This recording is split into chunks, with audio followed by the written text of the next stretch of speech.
Alright guys, welcome to your 13th HTML5 tutorial, and in this tutorial I'm going to be finishing styling our awesome website. So what I want to do is just a couple quick things. This is probably going to be a quick tutorial, and the very first thing I want to do is I want to style these articles. So I want to give each of these articles their own border and background and padding.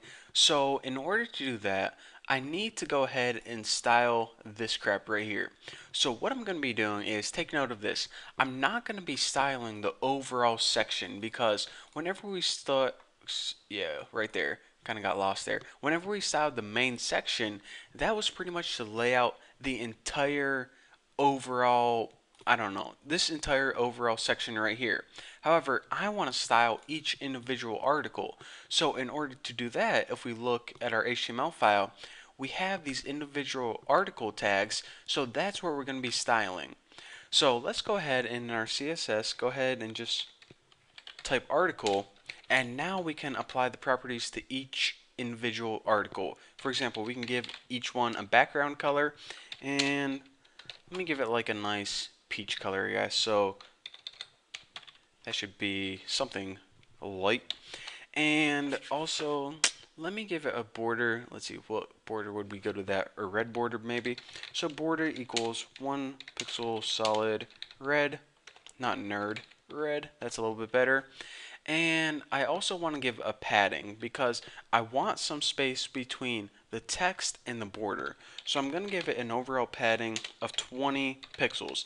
Now another thing is this padding, it isn't going to affect the spacing and mess up the overall flow of our layout. So that's another reason that I like to style within the article itself. It's only going to affect the padding of the content itself. And another thing I want to do is I want to change the margin on the bottom.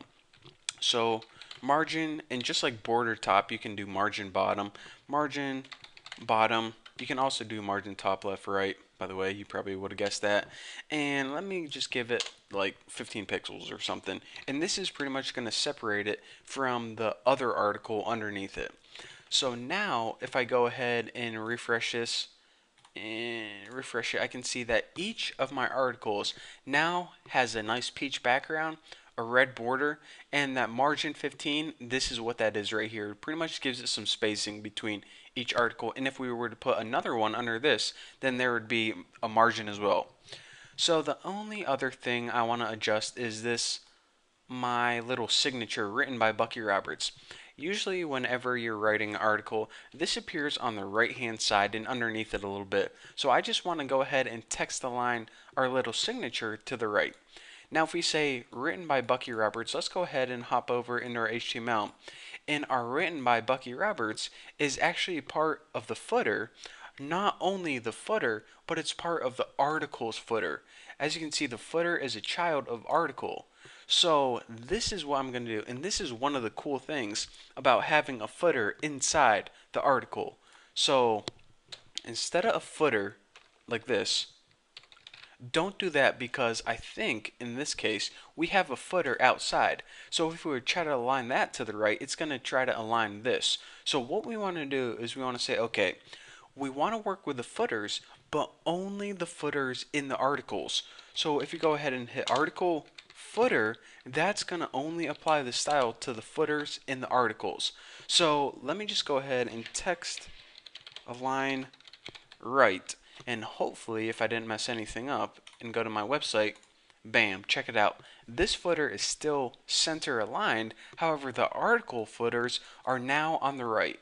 So that is the effect that I wanted, and pretty much our website is laid out awesomely now. And again, I want to mention this before you guys think that I'm just a terrible web designer, because I am, but in the case that these colors are really awfully, they don't flow at all. Whenever you're making a website, then you typically want all the colors to be similar, not the same, but kind of in the same, I don't know, kind of like, I don't know what word I'm going for, kind of like similar color scheme. That's what I'm looking for, the same color scheme. So the reason that I had this yellow and dark blue and peach was just so you guys could see. But typically when you're making a website, make sure it's in the same color scheme and not this random crap right here. So anyways, in the next tutorial, I'm going to be showing you the brand new flexible model or excuse me, I think it's called the flexible box model technique. So this technique is called the traditional box model. It's pretty much how I laid out all my websites in the past because it's a really easy and simple way to get a nice layout. However, HTML5 and CSS3 came up with this new thing called flexible box model, and they're actually still incorporating it into browsers right now. So we need to add some little tricks before we start working with it. But I'm going to be talking about all that in the next tutorial. So thank you guys for watching. Don't forget to subscribe, and I will see you guys next time.